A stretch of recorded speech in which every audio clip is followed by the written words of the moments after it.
വീട്ടില് അമ്മ ഓക്കെ ഭയങ്കര കാന്താരിയായിരുന്നു, ചട്ടമ്പിയായിരുന്നു. പക്ഷെ ഇതിന്റെ ഉള്ളില് അമ്മ എന്ന് പറയുന്ന ഒരു മല്ലിക എന്ന് പറഞ്ഞൊരു പെൺകുട്ടിയുണ്ട്, ഒരു സ്ത്രീയുണ്ട്. ആ മല്ലിക എന്ന് പറയുന്ന പെൺകുട്ടിയെ കുറിച്ചൊന്ന് പറയാമോ?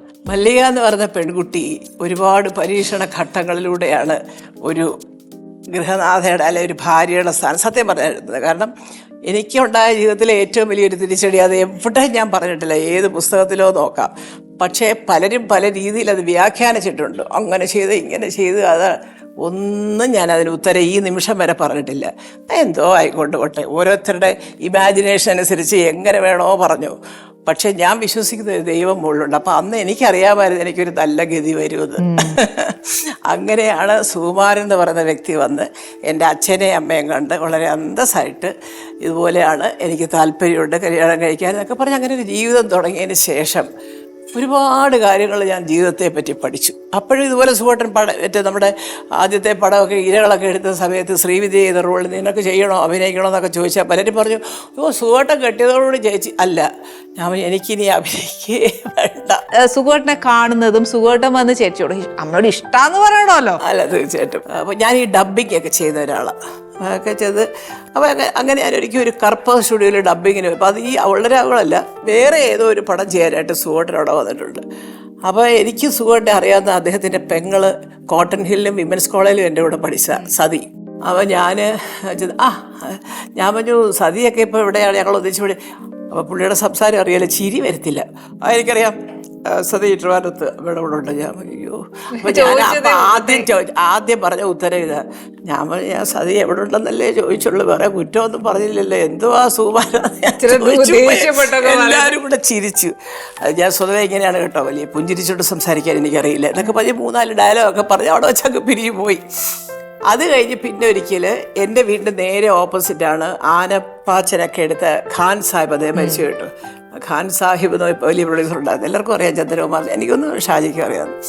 അദ്ദേഹത്തിൻ്റെ വീട്ടിൽ ഇവരൊക്കെ കൂടെ വന്നപ്പോൾ നേരെ ഓപ്പോസിറ്റാണ് ഞാൻ താമസിക്കുന്നത്. അപ്പോൾ പപ്പൂട്ടൻ പറഞ്ഞു, അപ്പോൾ ഖാൻ സാഹിബ് പറഞ്ഞു കൊടുത്ത് മല്ലികയാണ് ആ വീട്ടിൽ. ഇവരെല്ലാം കൂടി ഇവിടെ വന്ന് കയറി ഭയങ്കര വർത്തമാനം മോളെ അങ്ങനെയാണെങ്കിൽ ഞാൻ അല്ല, ഇദ്ദേഹത്തിനെ കൊണ്ടുവന്ന് ഇദ്ദേഹത്തിന് സംസാരിക്കുന്നത് ഇഷ്ടമല്ല കേട്ടോ പപ്പൂട്ട, നിങ്ങൾ കിടന്ന് കുടുങ്ങുണൂടൊക്കെ എന്ന് ഞാൻ അപ്പോഴും ഒരു തമാശ വേണം പറഞ്ഞതാണ്. അങ്ങനെ കണ്ട് പരിചയപ്പെട്ട് നിഴലേ നീ സാക്ഷി എന്ന് പറഞ്ഞൊരു പടത്തിൽ ഞങ്ങൾ ഹൈദരാബാദിൽ പോയി കഴിഞ്ഞപ്പോൾ ഇതുപോലെ പപ്പുവട്ടും സുഖേട്ടനും കൂടെ ഒരു റൂമിലാണ്.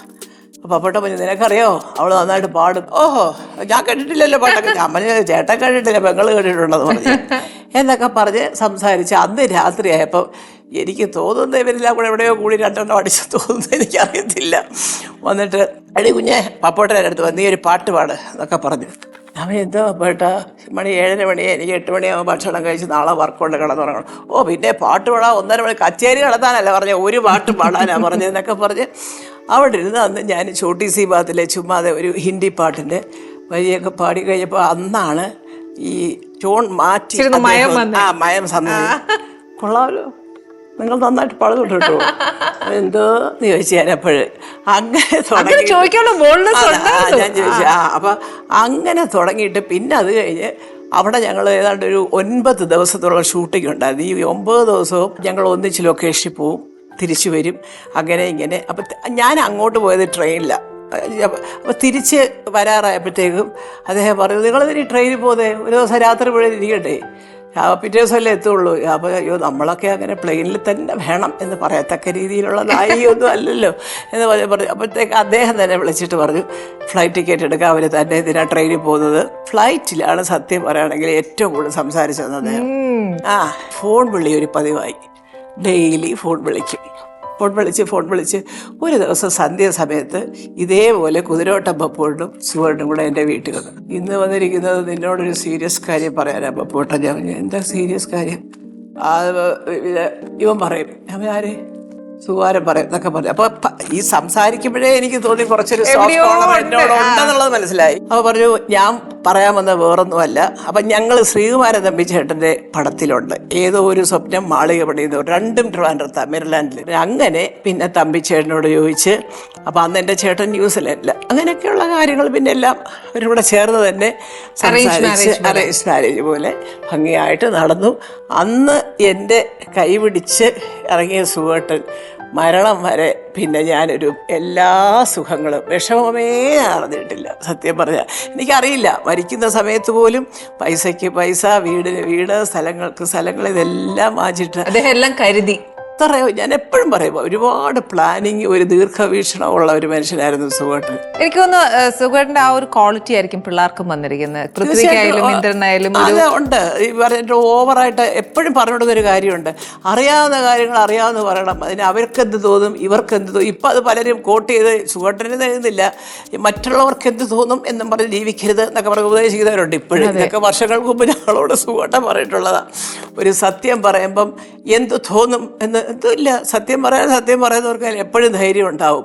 കള്ളം പറഞ്ഞാലാ പേടിക്കേണ്ടത്. അതിന്റെ ഇടയ്ക്ക് അമ്മ ഈ മല്ലൻ ഉള്ളൊരു പേര് ഓക്കെ, മല്ലിക ഞങ്ങൾക്ക് അറിയാവുന്ന പേര്, മല്ലിക സുകുമാരനും ഞങ്ങൾക്ക് അറിയാവുന്ന പേര്, പക്ഷെ ഇതിന്റെ ഇടയിൽ ഒരു പേരുണ്ട്, ഉണ്ട്, മോഹം. അതിപ്പോ ഈ മോഹമൊക്കെ തീർന്നപ്പോ ഞാൻ അച്ഛനോടോ, എന്റെ പൊന്നച്ഛ ഈ മോഹമൊക്കെ അവസാനിപ്പിച്ചിട്ടത് ഞാൻ തന്നെ ചേച്ചി. അത് മാത്രമല്ല, നമുക്കറിയോ ചേച്ചിമാരുടെ പേര് പ്രേമചന്ദ്രിക, രാഗലതിക, മോഹമല്ലിക. ഞങ്ങൾ മൂന്നുപേരും കൂടെ അവസാനം അച്ഛനോടോ, അച്ഛ ഈ രണ്ട് പിള്ളേരും ഒക്കെ ആയി, ഇത്രയൊക്കെ ആയി, ഇനിയിപ്പോ ഈ പ്രേമവും രാഗവും മോഹവും വേണം അച്ഛ, ഒന്നുമില്ലേലും കുഴപ്പമില്ല, നിന്റെയൊക്കെ ഇഷ്ടം പോലെ മതിയായി, ഇനി ഇതൊന്നും വേണ്ട, എല്ലാം മാറ്റി എന്താന്ന് വെച്ചാൽ നിങ്ങൾ ഇഷ്ടം പോലെ ചെയ്തോളാൻ പറഞ്ഞു.